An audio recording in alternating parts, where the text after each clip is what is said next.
The story begins with a silence that spoke louder than any royal announcement ever could. Princess Eugenie, the woman known for her warmth, composure, and devotion to her family, suddenly vanished from the public eye. No social media posts, no public appearances, no smiles at charity galas, just silence. And then, that silence was shattered by a single interview, one where her words would send shockwaves through the British monarchy. "I can't stay quiet anymore," she said softly. Those 6 words would rewrite everything we thought we knew about the York family. Before we continue, please hit the like button, subscribe to the channel, and turn on the notification bell for updates. But before we dive into what she said, let me ask you something. How far would you go to protect your family when the truth could destroy them? Would you defend them, no matter what? Or would you choose truth, even if it meant losing everything? That's the impossible question Princess Eugenie faced when she learned that her father, the once beloved Duke of York, was back under investigation by London police, not for past rumors, but for new, explosive evidence. Evidence that could land him behind bars. Now imagine this.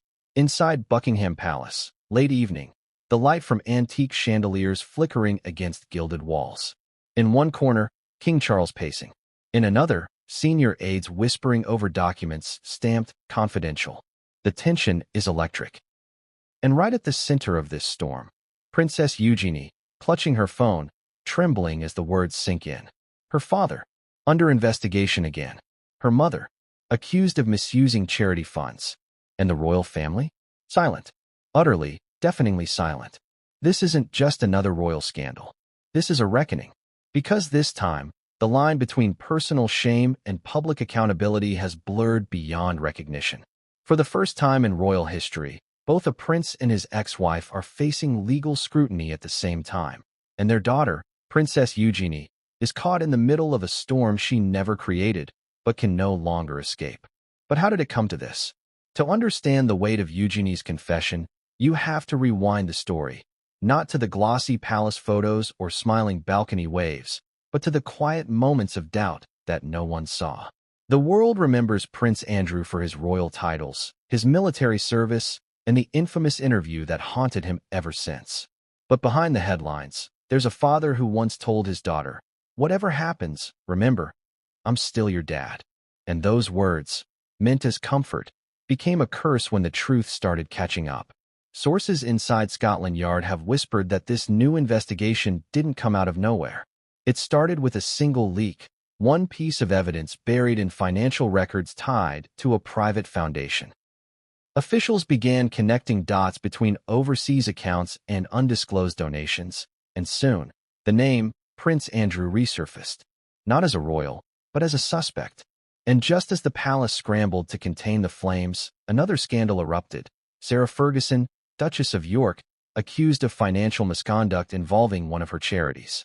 The same woman who once stood beside Diana and waved to adoring crowds was now facing accusations of exploiting her position for personal gain. Can you imagine what that felt like for Eugenie? To wake up to headlines that painted her family not as symbols of duty, but as examples of greed and deceit? For years, she fought to restore her family's reputation through charity work, public kindness, and a quiet life outside the royal spotlight. But no amount of good deeds could drown out the noise that was now crashing down like a tidal wave. And yet, here's what makes this story different. Eugenie didn't run.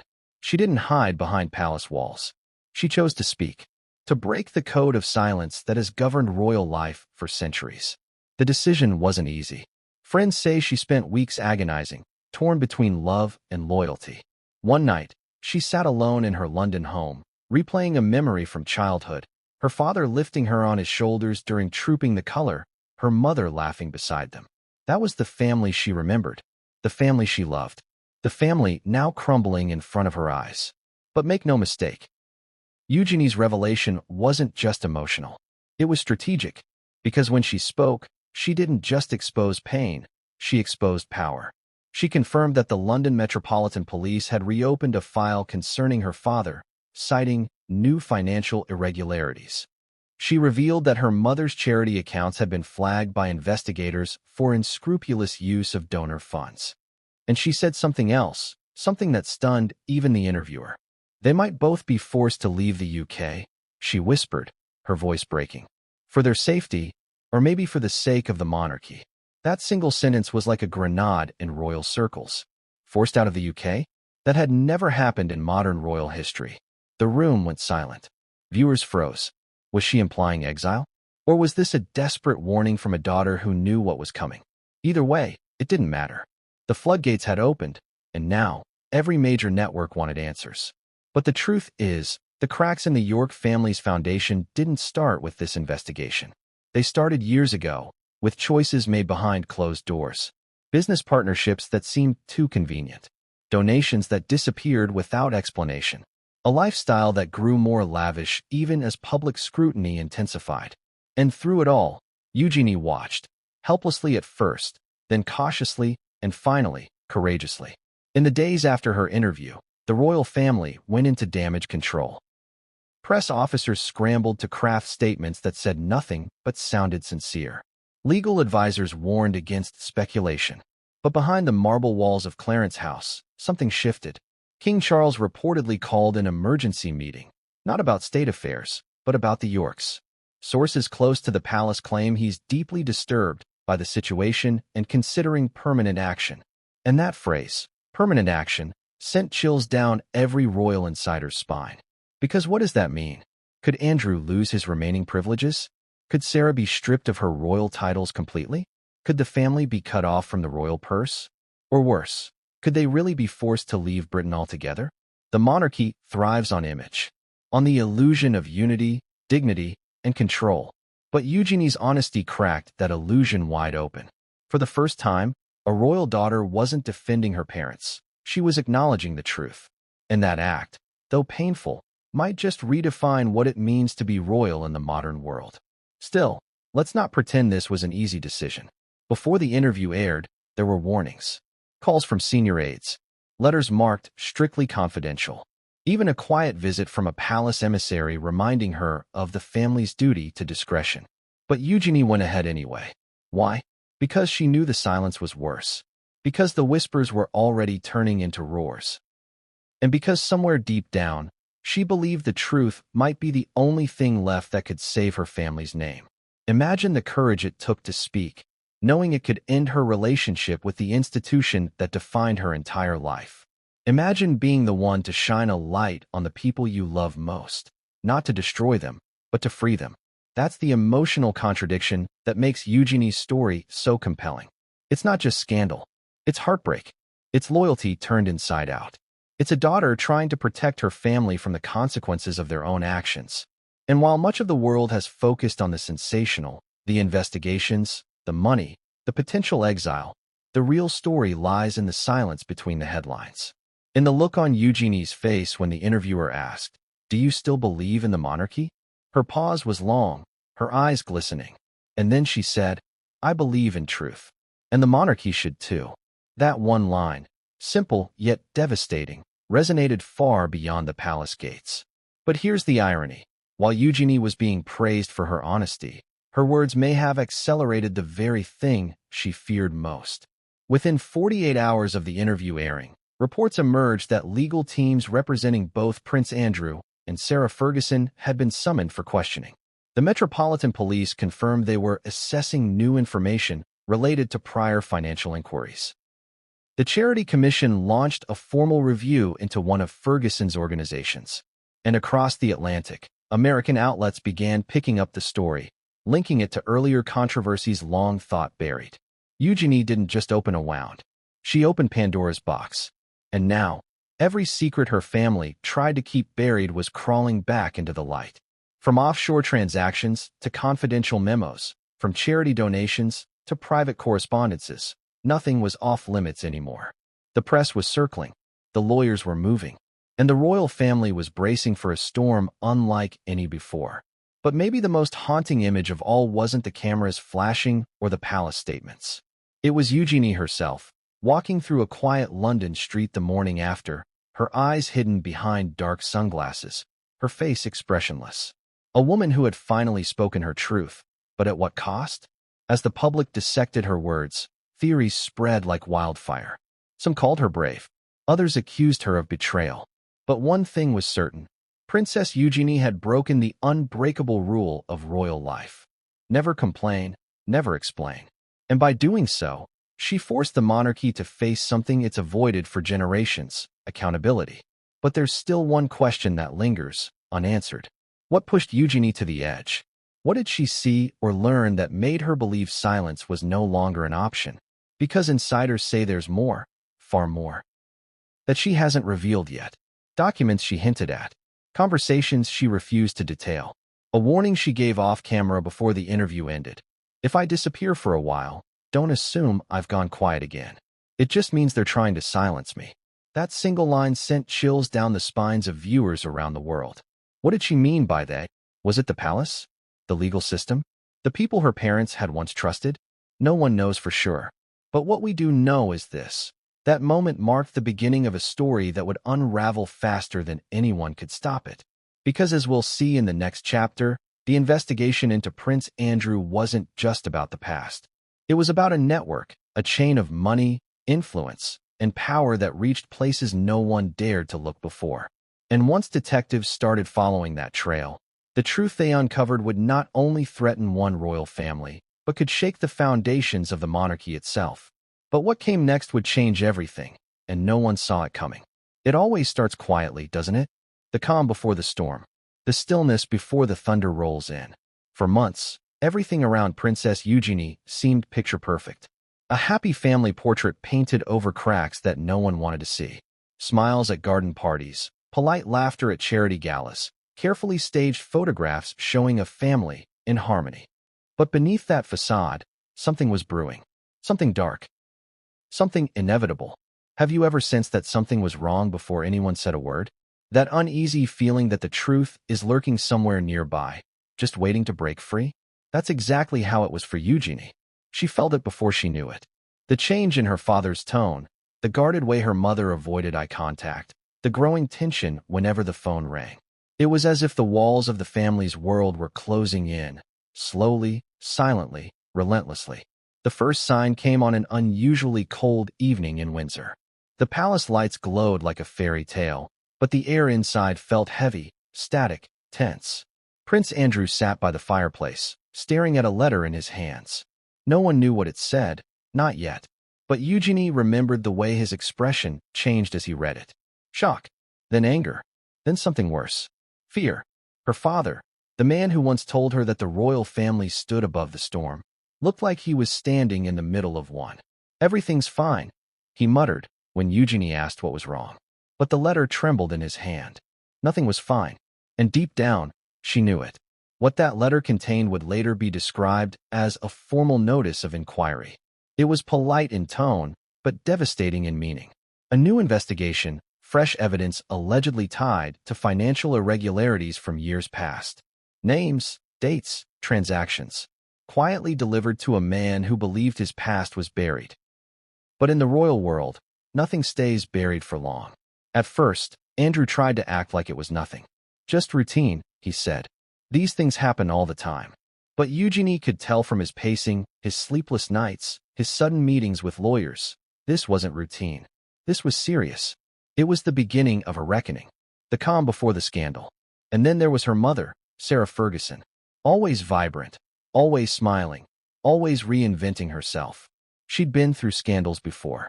She'd been mocked, humiliated, ridiculed by the tabloids, yet somehow always bounced back. But this time felt different. Her laughter sounded hollow. Her energy seemed forced. She'd begun taking long calls late at night, her voice hushed, her tone nervous. And when Eugenie asked about it, her mother's reply was sharp, defensive in a way that cut through the air like glass. "Don't worry about things you don't understand," she snapped. That was when Eugenie realized something bigger was happening, something both of her parents were hiding from her. But secrets have a way of revealing themselves, don't they? Especially in the royal world, where eyes are everywhere and whispers travel faster than truth. It started with one headline in a small London paper: York family charity under review. Most people ignored it. Just another tabloid story, they thought. But for Eugenie, it was like an alarm bell ringing in the night. She knew her mother's name would be the next to appear. And then her father's. It was just a matter of time. Still, life had to go on. Public events, charity functions, family dinners. The show never stops for the royals. Eugenie smiled for the cameras, held hands with her husband, and pretended everything was fine. But at home, she could feel the tension growing thicker. The phone calls grew more frequent. The news crews lingered longer outside the gates. And her father, once so proud, had become almost unrecognizable, withdrawn, paranoid, desperate to control something he no longer could. One night, she found him sitting alone in his study, the lights off, the glow of his laptop illuminating his face. "Dad?" she whispered. He didn't answer. His eyes were fixed on a document, scrolling line after line, mouth slightly open, as if trying to process something impossible. She stepped closer and saw what he was reading, a financial report, full of red marks and handwritten notes. Numbers, transfers, names. Her mother's charity was on the list. He finally looked up.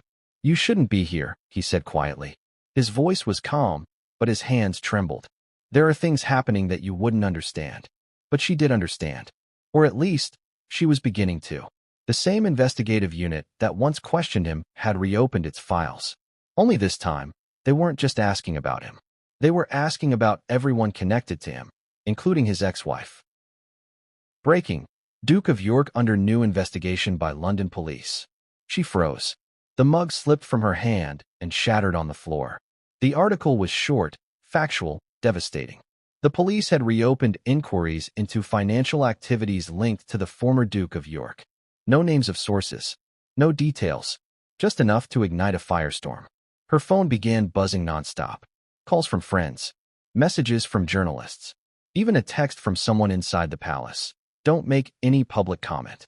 She sat there in silence, heart pounding, the world suddenly spinning out of control. It was happening all over again. Only this time, it was worse. Because now, she knew her father might not escape the consequences. Later that day, she visited her parents' home in Windsor. The mood was somber. Her mother was pacing the living room, phone in hand, muttering into the receiver. Her father stood by the window, looking out at the gardens, the same gardens where they once played as a family. He turned to her, his expression weary, his voice barely above a whisper. "They've made up their minds, Eugenie," he said. "They're going to destroy us." "Who?" she asked. But he didn't answer. For a long time, no one spoke. The only sound was the faint ticking of the grandfather clock in the corner. And in that silence, Eugenie realized something. Her family wasn't being attacked. They were being exposed. That night, she couldn't sleep. She replayed her father's words again and again. Destroy us. But who were they? The investigators? The palace? The public? Or was it the truth itself? The one thing her family could never seem to outrun. In the following weeks, more pieces fell into place. A leaked report here, a cryptic news segment there. The Charity Commission confirmed they were reviewing records linked to Sarah Ferguson's foundation. Financial experts speculated about misappropriated funds. Royal correspondents whispered about exile, a quiet relocation for the good of the crown. It sounded unthinkable, but inside the royal machine, nothing is impossible when survival is at stake. Eugenie felt trapped between two worlds, the daughter who loved her parents and the woman who knew the truth couldn't be buried forever. Every dinner conversation became an argument. Every phone call ended in tears. Her mother begged her not to feed the flames. Her father warned her to trust no one. And through it all, Eugenie could feel herself changing, growing harder, stronger, more determined. The final straw came when she received a letter from an anonymous sender. No return address, just her name written neatly in blue ink. Inside, a single sentence. "You can't save them if you keep pretending you don't know." The paper shook in her hands. The words haunted her. Was it a warning? A threat? Or a call to action? That same evening, she visited a close friend, someone who'd worked in the royal press office years ago. "If this gets worse," Eugenie said quietly, "what happens to them?" Her friend hesitated. "If the investigations find evidence," she replied, "the palace will have no choice. They'll distance themselves completely. Your parents could lose their titles, their privileges, even their right to remain in the UK." Eugenie stared in disbelief. "Exile? You think they'd really do that?" Her friend didn't answer, and that silence said everything. When she returned home, she found another letter waiting on the kitchen table. This one from her father. It was short, apologetic, a few lines about how he'd done everything to protect the family. And at the bottom, a strange sentence that chilled her. If anything happens, remember, it wasn't supposed to end like this. That night, Eugenie sat in her room, staring at the letter, realizing that the storm wasn't coming. It had already begun. The investigations weren't rumors anymore. They were real, expanding, reaching deeper than anyone expected. And somewhere in that mess of secrets and lies, she could feel the faint tug of truth pulling her towards something inevitable. But she also knew something else. She couldn't stay silent forever. Because silence had never saved the Yorks. It had only delayed the fall. And when the walls finally closed in, and the investigators began knocking on royal doors, Eugenie understood what that anonymous letter had meant. The time for pretending was over. But what came next would make her question everything she thought she knew about her family, and force her to choose between love and truth once and for all. How do you rebuild trust once it's shattered? How do you defend a man when even his shadow tells a different story? Those were the questions running through Princess Eugenie's mind as the walls of silence around her father began to crumble once again. Prince Andrew's name was back on every front page, not as a royal, not as a decorated naval officer, but as a man under renewed investigation. For Eugenie, it wasn't just her father's past resurfacing, it was her childhood collapsing in slow motion. The press called it the Second Reckoning, but inside the York household, it felt more like an earthquake. Every call, every letter, every rumor, it all pointed to one thing. The ghosts of Andrew's past were no longer content to stay buried. And the London Metropolitan Police weren't looking for gossip this time. They were looking for evidence. It started, ironically, with a name, one Eugenie had never heard before. A foreign account manager, linked to a now-defunct charity initiative Andrew once endorsed. A small mention in a routine financial audit that suddenly caught the eye of investigators. The report didn't accuse the Duke directly. Not yet. But it questioned where certain funds had gone, and why the paper trail ended in silence. Andrew, for his part, called it nonsense. A witch hunt, he said over breakfast one morning, slamming the paper down on the table. They're trying to humiliate me again. But Eugenie could hear the tremor in his voice, the fear behind the anger. He wasn't just fighting rumors anymore. He was fighting history. Because here's the truth. The Duke of York's history has never been clean. It's been polished, edited, managed. The military hero image, the royal charm, the smiling father walking his daughters down the aisle. All crafted pieces of a public illusion that began cracking years ago. But this time, the cracks weren't about moral scandal. They were about money. Numbers don't lie. And investigators had started asking the kind of questions even the palace couldn't silence. Still, Eugenie tried to believe him. Tried to believe that her father, for all his faults, wasn't capable of corruption. But belief is fragile when facts start bleeding through. Late-night meetings with advisors. Unscheduled trips to Geneva. Emails exchanged with consultants, whose names conveniently vanished from royal logs. Each clue painted a picture she didn't want to see. A man cornered by consequences he thought he'd escaped. And that was when the first leak hit. A journalist from The Guardian published a story claiming that metropolitan authorities had reopened an inquiry into the Duke of York's financial links to a series of offshore accounts tied to a now-dissolved philanthropic network. The phrasing was cautious, almost polite. But to anyone who knew the context, it was explosive. Within hours, social media erupted. #York Inquiry trended globally. And just like that, Andrew was back in the public crosshairs. Eugenie tried calling him, but his phone went unanswered. So she drove to Royal Lodge, unannounced. The scene that greeted her was surreal.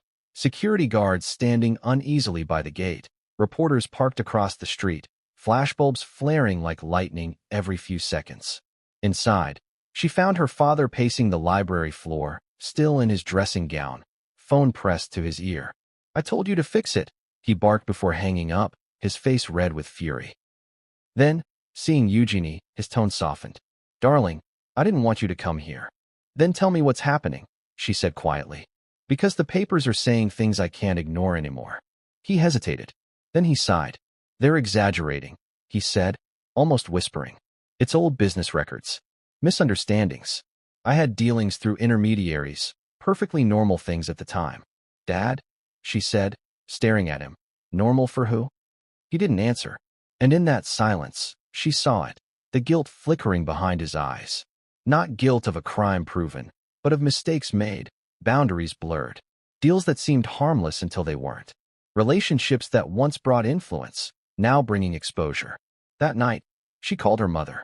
Sarah answered on the second ring. "He's in denial," Eugenie said. "He thinks he can outlast this." Sarah sighed deeply. "He's always believed that. But this time, it feels different."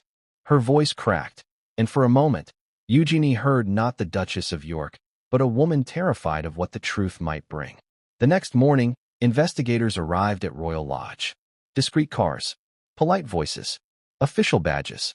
They asked to review personal communications related to financial advisory matters. Andrew cooperated, but his temper flared as the hours dragged on. Staff were questioned, devices were collected, and when one officer asked for access to a private safe, Andrew refused. "That's personal," he snapped. Within days, the leak confirmed it. Authorities had seized electronic materials and were evaluating their relevance. It was the kind of phrasing that sounded benign to the public but sent panic rippling through royal corridors. Because everyone inside the monarchy knew what evaluating relevance meant. It meant they had found something worth keeping. By the end of the week, the palace's communications office had issued a brief statement.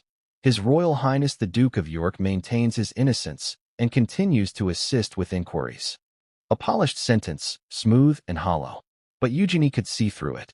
Innocence didn't mean truth, and assistance didn't mean cooperation. Behind the facade, she saw a man unraveling.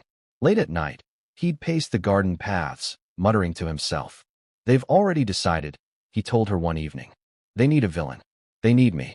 His voice trembled with bitterness, but there was something else, fear. The kind that comes when you finally realize the consequences aren't going away. For Eugenie, the hardest part wasn't the headlines. It was the memories. The father who used to tuck her into bed after royal parades. The man who called her his little soldier. How could that same man now be facing accusations of financial misconduct? Was he a victim of circumstance? Or had the power, the privilege, and the pressure changed him into someone she didn't recognize? Those questions haunted her. Because the truth wasn't black and white. It never is. Andrew wasn't a monster. But he wasn't innocent either. He was something far more human, flawed, prideful, trapped by choices made long ago. And then came the second leak, a leaked ledger. A document allegedly linking charitable funds to private accounts. The details were redacted, but the implications were damning. Mismanagement was the official word. But to the press, it was corruption. And to the monarchy, it was betrayal. The public reaction was brutal. Editorials demanded accountability. Parliament members called for transparency. And inside Buckingham Palace, quiet panic turned into strategic retreat. King Charles reportedly held a meeting with senior aides to discuss containment options. The phrase itself sounded more like a disease protocol than a family crisis. Eugenie tried to reach her father again. This time he was cold. "You should stay out of this," he told her. "The less you know, the better." It wasn't anger. It was fear. The fear of a man who knew his secrets were no longer safe. But Eugenie wasn't going to stay silent anymore. "If there's something you're hiding," she said, her voice shaking, "you need to tell me now before it destroys all of us." He looked at her, tired, defeated. "Some things can't be undone, Eugenie," he said softly. "And some truths can't be told." It was the closest thing to an admission she would ever get. Days later, an old acquaintance of her father reached out to her, a retired royal aide who'd served during Andrew's time as trade envoy. "You didn't hear this from me," the man said over the phone. "But the police have found something that links back to his official trips. Financial discrepancies. Unreported contributions. They're looking at whether those funds ever reached their intended causes." Her stomach dropped. The trade envoy years, the period her father had always described as his proudest service to the crown. The years he'd called his comeback. Now, they were the core of a criminal inquiry. The next morning, Eugenie sat alone in her living room, scrolling through old photos. Her father smiling with dignitaries, shaking hands at fundraisers, wearing medals he'd earned decades before. They all looked like echoes now, shadows of a man she wasn't sure she knew anymore. The phone buzzed again. This time, it was her mother. "They're coming for me too," Sarah whispered, panic in her voice. "They think I knew about the money. They're saying I signed something I didn't understand." Eugenie felt the room spin. "Mom, calm down. We'll figure this out. No, Sarah said. You don't understand. They're saying they have proof. Proof. The word hit her like a knife. Within hours, the headlines exploded again. Sarah Ferguson under financial scrutiny amid York inquiry. Suddenly, what had been her father's scandal became a family affair. The storylines merged. The investigations intertwined. And the public's appetite for royal downfall grew insatiable. By the end of that week, Eugenie knew what had to happen. The silence was no longer protecting anyone. It was killing them. So she made a decision, the one that would later lead to her breaking point, the interview that shook the monarchy. But before that moment came, there was one more shock. That evening, she received a private message from a journalist she trusted. You should know. It read, someone inside the palace leaked your father's internal correspondence. There's a recording too. You'll want to hear it before it goes public. Her heart raced. A recording? Of what? The journalist wouldn't say. It's bad, he warned. And it's going to come out whether you're ready or not. That night, she sat in darkness, headphones on, listening to the faint, grainy audio of her father's voice. Calm, composed, unmistakable. We'll shift the funds quietly, he said. No one will ever know. Just make sure the paperwork looks clean. She froze. Her hands went cold. The voice was clear. It wasn't a rumor. It wasn't a misunderstanding. It was real. And in that moment, the image of her father shattered for good. But what came next would not only test her loyalty, it would force her to decide which truth mattered more, the one that protects or the one that destroys. Sometimes the truth doesn't arrive with sirens or headlines. Sometimes it creeps in quietly, like a cold draft under a closed door. That's how Sarah Ferguson's downfall began. Not with a bang, but with a whisper. A whisper that started in a boardroom, echoed through government offices, and finally landed in the inbox of a London investigator who would change everything. At first, it sounded impossible. Sarah Ferguson, the Duchess of York, the woman who'd rebuilt her reputation after decades of ridicule, accused of misusing charity funds? The idea felt absurd. This was the same woman who spent years promoting literacy, supporting children's hospitals, raising money for cancer research. She'd survived public shame before, the toe-sucking scandal, the divorce, the financial ruin, and always re-emerged stronger, more defiant. But this time, the accusations weren't about embarrassment. They were about criminality. Princess Eugenie couldn't believe it at first. Her mother, the eternal optimist, had always been the one who laughed off disaster, who said things like, "We Fergies always land on our feet." But in the weeks after the Metropolitan Police confirmed their inquiry into Prince Andrew, Sarah's laughter disappeared. The calls stopped. The charity offices went dark. The Duchess, once a whirlwind of interviews and appearances, suddenly vanished from the spotlight. Eugenie's first clue came from a former staff member of her mother's charity. They met quietly in a cafe near Kensington. No titles, no press, just two people trying to make sense of a mess too big to say out loud. "They're looking at the ledgers," the woman whispered. "Large withdrawals, private accounts. Some donations never reached the projects they were meant for." Eugenie frowned. "That's not possible. Mum's careful with money. She always tells us transparency is everything." The woman looked away. She was careful once. Not lately. It didn't make sense. Sarah had been fighting for credibility for years. Why would she risk it all now? But the deeper Eugenie looked, the worse it got. Donations from wealthy benefactors that vanished into operational costs. Payments to consultants no one could identify. An entire fund reportedly used to support educational programs that led to a Swiss bank account instead. Each discovery was another crack in the image of the woman she thought she knew. Eugenie tried to confront her mother one evening, driving out to her home near Windsor. She found Sarah pacing in her study, papers scattered across the floor, a phone pressed to her ear. Her voice trembled with restrained panic. "I told you not to move the funds until after the audit," she hissed into the receiver. "Do you understand what this means for me?" Eugenie froze in the doorway. For a moment, she wasn't looking at her mother. She was looking at someone she barely recognized. Sarah turned sharply, eyes wide, face pale. "Eugenie," she said, forcing a smile. "You shouldn't sneak up on people like that." "Mom, what's going on?" Eugenie asked. "Please don't tell me you're involved in this." "Involved?" Sarah's laugh was brittle, defensive. "Darling, I've been accused of everything under the sun. This is just another witch hunt. You know how they are. But her hands were shaking. Her papers weren't random. They were bank statements. Mom, Eugenie said softly. If there's something you've done, if there's something they'll find. Sarah snapped. Don't talk to me like I'm guilty. I've worked my whole life to fix what others ruined. I raised that money for good causes. I never took a penny for myself. But the truth, as investigators later revealed, was murkier. She hadn't taken it directly. The issue wasn't theft, it was misuse. Misappropriation of funds, the report would later say. Money earmarked for one purpose quietly redirected to another. Sometimes to cover personal debts. Sometimes to repay old favors. Always with good intentions. At least that's what Sarah claimed. Good intentions can still destroy lives. Over the next few days, the tabloids began circling like vultures. One headline read, Duchess under fire for charity scandal. Another, where did the money go?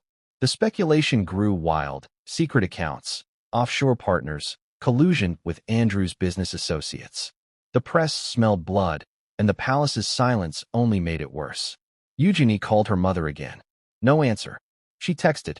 Nothing. When she finally reached her the next morning, Sarah sounded exhausted.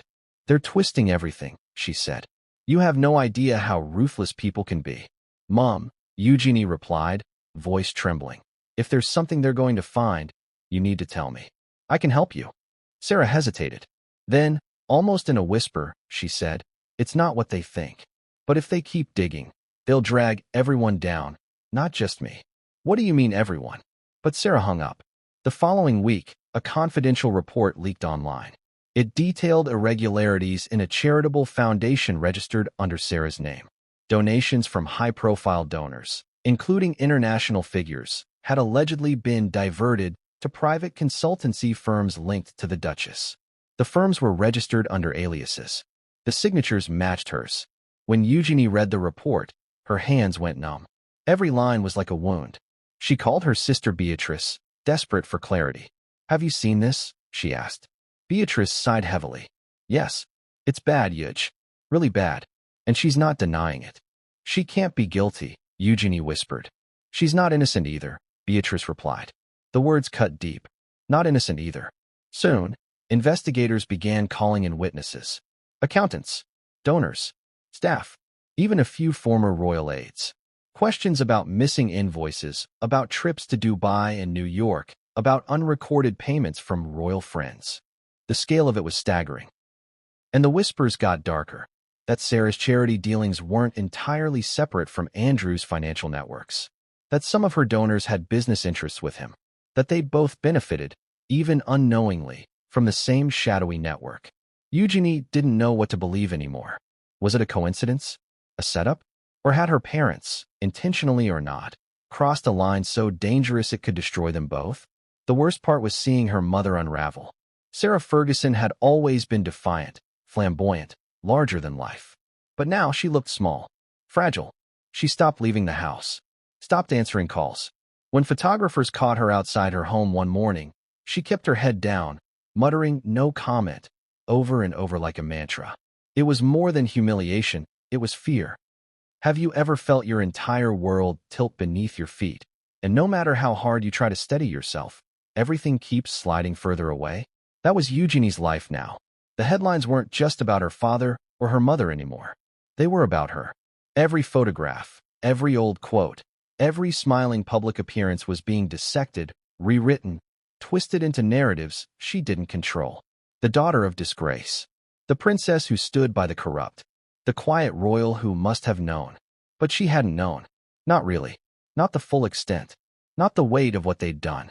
Still, ignorance doesn't buy you forgiveness. Not in the court of public opinion, and certainly not in the monarchy. And every time she turned on the news, she heard the same words repeated: royal accountability, transparency, exile. Words that had once sounded like political abstractions now felt like personal threats. It wasn't just about guilt or innocence anymore. It was about optics, damage control, reputation management. And Eugenie, caught between love and loyalty, was starting to realize that the people around her didn't care about truth. They cared about survival. She tried to retreat into normal life, school runs, charity meetings, dinners with her husband Jack, but the tension followed her everywhere. When she walked through London, she felt eyes on her. When she spoke at events, she saw the questions hiding behind polite smiles. And when her phone rang, she hesitated before answering, because it could be anyone. A reporter fishing for information, a palace aide checking in, or worse, a lawyer requesting an official statement. The pressure was relentless. The palace wanted her silent. The public wanted her honest. The press wanted her broken. And Eugenie? She just wanted to breathe. One evening, she sat in her kitchen, scrolling through a flood of online comments. Some were sympathetic. She's innocent. Leave her alone. Others were venomous. She's just like them. They all knew. Strip her titles too. She stared at the words until they blurred together. Then she closed her laptop and pressed her hands to her face. Tears came easily now, though she never let anyone see them. Not her husband, not her sister, not even her mother. Because if she cried, it would mean admitting that maybe, just maybe, they deserved some of what was happening. But that was the thing about heartbreak. It doesn't come all at once. It chips away piece by piece, until suddenly you're left with nothing but questions you don't want answered. Her father's silence hurt most. Prince Andrew had gone underground. No statements, no interviews, no appearances. The man who once thrived on attention now hid from it. He spoke to his lawyers more than his family. He avoided cameras, avoided people, avoided her. The few times she managed to reach him, the conversations were short, distant. "It'll blow over," he said once. "They'll move on to someone else soon enough." But Eugenie knew better. Scandals don't disappear. They fester. One night, she drove to Royal Lodge without calling ahead. The guards let her in after a few minutes of hesitation. The house was eerily quiet, the lights dim. She found her father in his study, staring at an old photo, him in uniform, smiling beside the Queen. "Dad?" she said softly, "you can't keep hiding." He didn't look up. "There's nothing left to say." "There's always something to say." He finally turned toward her. His face looked older than she remembered. Not the proud, defiant Duke of York, but a tired man carrying too many secrets. "You think speaking helps? Look what it did last time.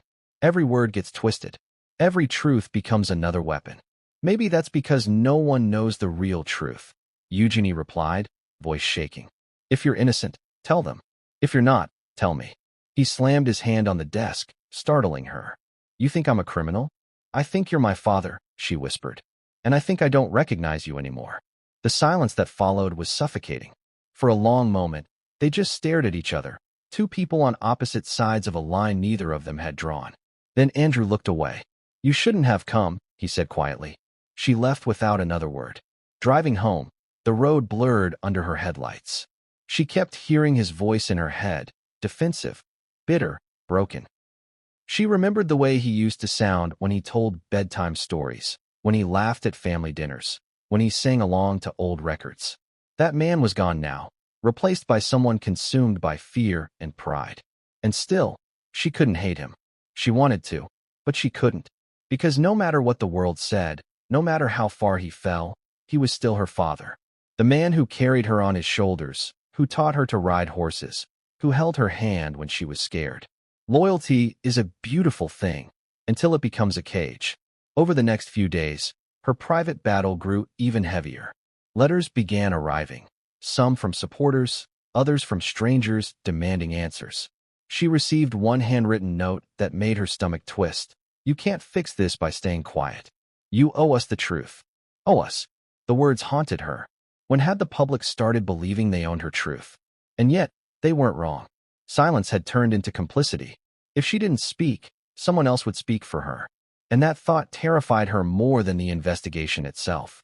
At night, she lay awake next to her husband, replaying every memory of her parents. The laughter, the lessons, the lies. What was real? What was performative?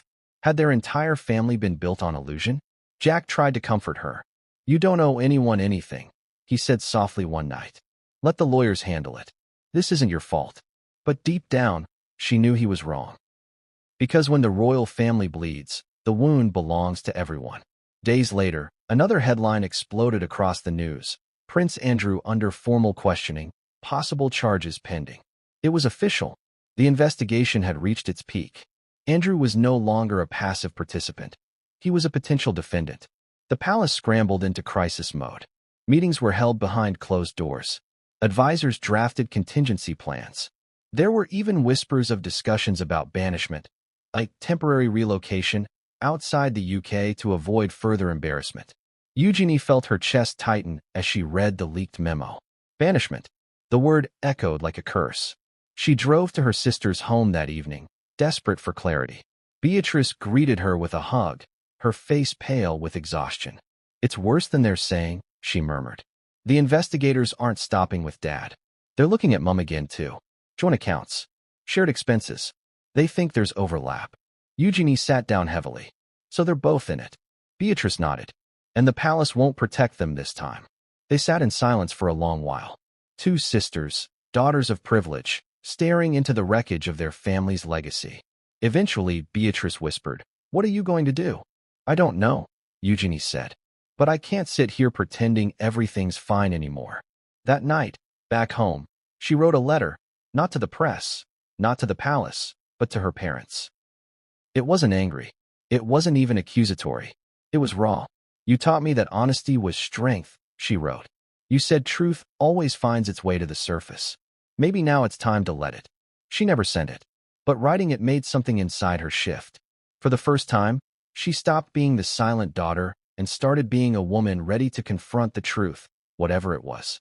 Still, there was one thing she couldn't shake. A single phrase from that anonymous text: "You can't protect them both." And as the investigation deepened, she began to see what it meant. There were two versions of truth emerging, one that might save her mother, and another that could destroy her father. Choosing which to defend meant choosing who to lose. The next morning, her phone rang. A number she didn't recognize. She hesitated, then answered. "Princess Eugenie," a calm voice said. "This is Detective Gray from the Metropolitan Police. We'd like to speak with you regarding your knowledge of your parents' financial affairs." Her stomach dropped. "I'm not involved in their finances." "It's not about involvement," he replied gently. "It's about insight. We believe you may have seen or heard things that could help clarify certain transactions." Clarify. That word again. She agreed to meet, though her voice shook when she said yes. When the day came, she sat in a small office across from two investigators, the walls lined with binders and photographs. Because the next secret to surface wouldn't belong to her parents. It would belong to her. It started as a whisper in a newsroom, a rumor that no one wanted to believe, the kind that sounds too scandalous to be real. A mysterious tape, a private recording, a voice that could change everything. At first, it was dismissed as another media hoax, one of the countless sources close to the York family's stories that flared up and burned out in a day.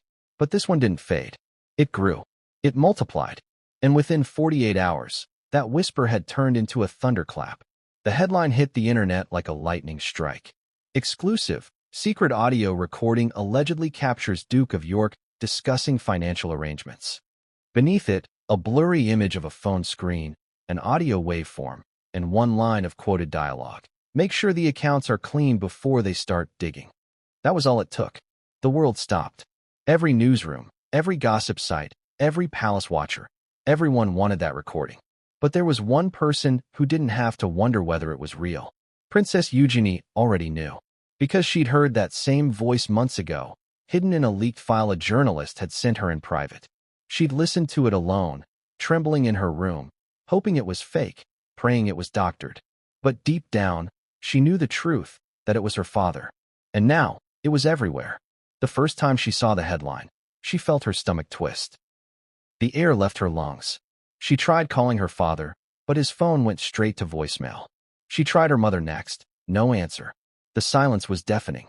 The news cycle had already gone feral. Commentators were dissecting every syllable of the tape.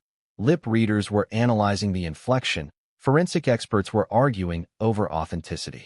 Within hours, the clip had been played on live television across 3 continents. And the worst part? The voice didn't just sound like him. It was him.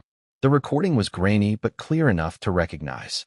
The Duke's tone was unmistakable, authoritative, composed, but tinged with irritation. "No, we can't use the foundation for that. It needs to look legitimate. Just handle it quietly." Then a pause. A muffled second voice replied. "And the transfer?" Andrew's answer was colder, quieter. "They'll never trace it." Those 4 words detonated like a bomb. At Buckingham Palace, Crisis mode went into overdrive. Lawyers scrambled. Advisors issued denials. The Duke has no knowledge of any such recording. The official statement read, "We believe this to be a fabrication."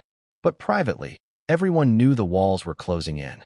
A source within the palace leaked to the Times that damage control meetings were being held hourly, that the king was furious, and that trust in the York family is now at breaking point. Meanwhile, Eugenie sat in her living room, phone buzzing nonstop. Reporters outside. Camera flashes through the window. Her husband Jack begged her to leave London. "We can go somewhere quiet," he said. "Somewhere they can't follow you." But she shook her head. "If I run now, it'll look like I'm hiding something."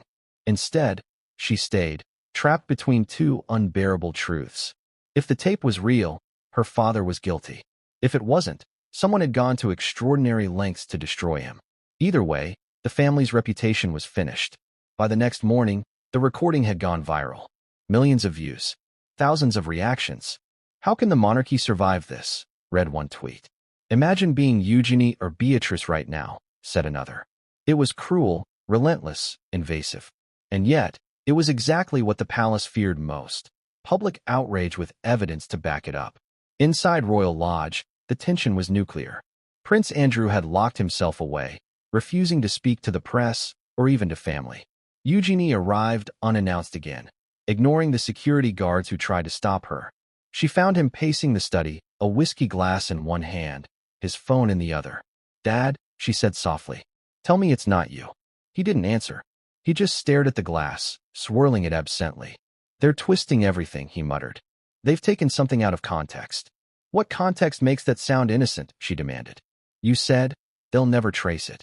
Andrew's eyes flickered with something between shame and fury. "You don't know what you're talking about." "Then tell me," she pressed. "Tell me what it means." He slammed the glass onto the table. "It means nothing. It was years ago. It was business, legitimate business. They've edited it. That's what they do." "Then prove it," she whispered. "Because right now, it sounds like you're lying." He turned away, his voice cracking. "You think I wanted this? You think I wanted to drag this family through hell again? I was trying to protect us." Protect us. The same phrase her mother had used. The same justification for everything that went wrong. It echoed in her mind, looping endlessly. Protect us, protect us, protect us, until it didn't sound noble anymore. It sounded dangerous. That night, Eugenie couldn't sleep. The press coverage had reached a fever pitch. News anchors speculated that the recording could lead to criminal charges. Online sleuths claimed to have matched the background noise in the tape to a specific date and location, a private office Andrew had used during his time as a trade envoy. The evidence was stacking up, and though she wanted to believe her father, she couldn't ignore the patterns anymore. Then came the second tape. A new file leaked online, shorter but far more damning. This time, the voices were clear. Two men, one identified as Andrew, the other allegedly a financial advisor, discussing redirected contributions from a charitable account. "If we route it through Ferguson's fund, it won't raise flags," Andrew's voice said. The other voice replied, "You're sure she'll play along?" Andrew's response was chilling. "She always does." Eugenie listened to it once. Then she turned it off and stared at the wall in silence. The tears came slowly, one after another. She wanted to believe it wasn't real, that it was all manipulated, but the evidence was too precise, too specific. If this was fabricated, it was done by someone who knew their world inside and out. The next day, the palace issued another statement. The Duke of York firmly denies all allegations of impropriety. Legal action is being considered against those responsible for disseminating falsified material. But the tone had shifted. It was no longer defensive, it was desperate. Behind closed doors, the monarchy was splintering. King Charles was reportedly appalled and considering severe measures. Queen Camilla, ever the strategist, advised swift public separation. "The crown cannot carry his burden anymore," she allegedly said during a meeting. "If he sinks alone." Eugenie heard about it from a family friend and felt physically ill. The idea that her father, her flawed, stubborn, foolish father, could be abandoned like a sinking ship made her heart ache. But wasn't that how the monarchy had always survived? By cutting off its diseased limbs before infection spread? Later that week, she met with her sister Beatrice in a private London apartment. Both had aged in a matter of days. The exhaustion showed in their faces, in their voices. "They're saying it's over," Beatrice said quietly. "That dad's done. That mom's next." Eugenie looked up sharply. "Next for what?" "There's another investigation. Something about overlapping donors between her charity and his accounts. They think she knew." Eugenie's hands tightened around her mug. "This can't be real. None of it makes sense." "It doesn't have to," Beatrice whispered. "It just has to look bad enough." They sat in silence. The world outside continued spinning, but inside that room, time stood still. The York sisters, born into privilege, now drowning in scandal, had become symbols of everything the royal family wanted to bury. That night, Eugenie's husband found her sitting on the edge of their bed, staring at the phone on the nightstand. "They're calling again," he said gently. "Your father's lawyers. I know. They want a statement. Something to help him." Eugenie looked at him, eyes hollow. "Help him? How do I help a man who won't even help himself?" He had no answer. When dawn broke, the internet exploded with a new wave of headlines. "The voice is authentic." Forensic audio experts had confirmed it. The recordings were genuine. No editing. No manipulation. The voice matched Prince Andrew's speech patterns, tone, and cadence with 99.8% accuracy. The denials evaporated instantly. News anchors spoke the words Eugenie never wanted to hear. Scotland Yard is expected to summon the Duke of York for formal questioning within the week. She sat frozen, staring at the screen. In the background, she heard her son laughing in another room. A cruel reminder that life, somehow, goes on even as everything falls apart. Then her phone buzzed again, another anonymous message. This time, just one sentence. "You've heard him lie. Now it's your turn." Her blood ran cold. Was it a threat? A test? She didn't know. But one thing was clear. Whoever was leaking this information wasn't finished. They had more. And as Eugenie looked out the window at the swarm of cameras gathering outside her home, she realized something terrifying. Her father wasn't the only one being watched anymore. The walls of Buckingham Palace had witnessed centuries of scandal, affairs, betrayals, whispers of treachery, but nothing like this. Nothing that felt quite so personal. Nothing that struck this deep into the heart of the monarchy. When the leaked recordings of Prince Andrew hit the airwaves, they didn't just expose a man. They threatened an entire system built on silence. And silence, as King Charles knew too well, could no longer protect them. Inside the palace, the atmosphere was electric. Every corridor buzzing, every aide moving with rehearsed urgency. Phones rang in endless cycles. Advisors huddled in corners. One insider later described it as organized panic. The king had summoned what was euphemistically called a family integrity meeting, but behind closed doors, everyone knew it was war council. Charles sat at the head of the long mahogany table, his expression unreadable. Camilla was beside him, cool and composed, flipping through a dossier of press clippings. Prince William joined remotely from Windsor, his face tense on a large monitor. The question hanging over all of them wasn't if action should be taken, it was how fast. Across London, the public was devouring every update, and the monarchy's gold